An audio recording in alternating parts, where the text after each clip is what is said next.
ആകാശഭൂമികളിലുള്ളതെല്ലാം അള്ളാഹു അറിയുന്നുണ്ടെന്ന് നീ മനസ്സിലാക്കിയിട്ടില്ലേ?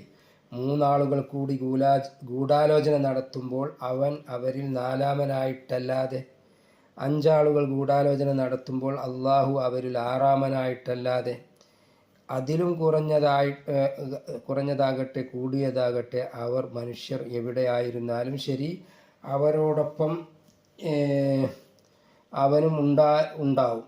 അത് ഉണ്ടാവാതെ അത് സംഭവിക്കുകയില്ല. അനന്തരം അവർ പ്രവർത്തിച്ചതിനെപ്പറ്റി അന്ത്യനാളിൽ അവൻ അവരെ അറിയിക്കും. അള്ളാഹു എല്ലാ കാര്യങ്ങളും ശരിക്കും അറിയുന്നവൻ തന്നെയാണ്.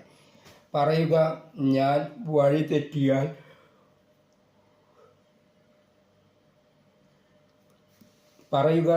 തെറ്റിയാൽ ഞാൻ വഴി തെറ്റുന്നത് എനിക്കെതിരെ തന്നെയാണ്. ഞാൻ നേർമാർഗം പ്രാപിച്ചിട്ടുണ്ടെങ്കിൽ അത് എൻ്റെ നാഥൻ എനിക്ക് സന്ദേശം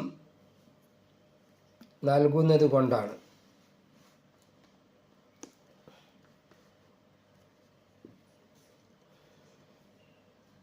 അവൻ എല്ലാം കേൾക്കുന്നവനും സമീപസ്ഥനുമാണ്. തീർച്ചയായും മനുഷ്യനെ നാം സൃഷ്ടിച്ചു. അവൻ്റെ മനസ്സ് മന്ത്രിക്കുന്നത് നാം അറിയുന്നുണ്ട്.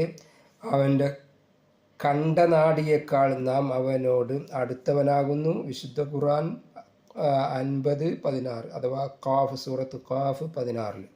എന്നാൽ അത് ജീവൻ തൊണ്ടക്കുഴിയിലെത്തുമ്പോൾ വിശുദ്ധ ഖുർആൻ 56:83 നിങ്ങളാകട്ടെ അന്നേരം നോക്കി നിൽക്കുന്നവരാണ്.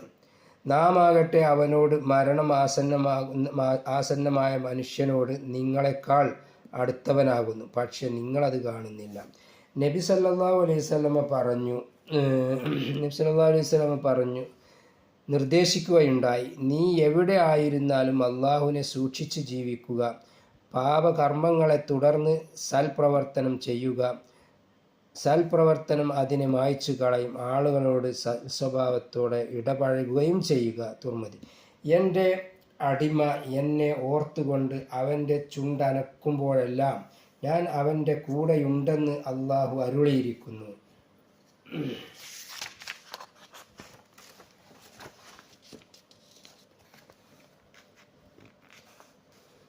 നിങ്ങൾ കുടിക്കുന്ന വെള്ളത്തെക്കുറിച്ച് നിങ്ങൾ ചിന്തിച്ചിട്ടുണ്ടോ? നിങ്ങളാണോ അത് മേഘത്തിൽ നിന്ന് ഇറക്കിയത്, അതോ നാമാണോ ഇറക്കിയത്? എന്നാൽ മനുഷ്യൻ തൻ്റെ ഭക്ഷണത്തെക്കുറിച്ച് ഒന്ന് ചിന്തിച്ചു നോക്കട്ടെ.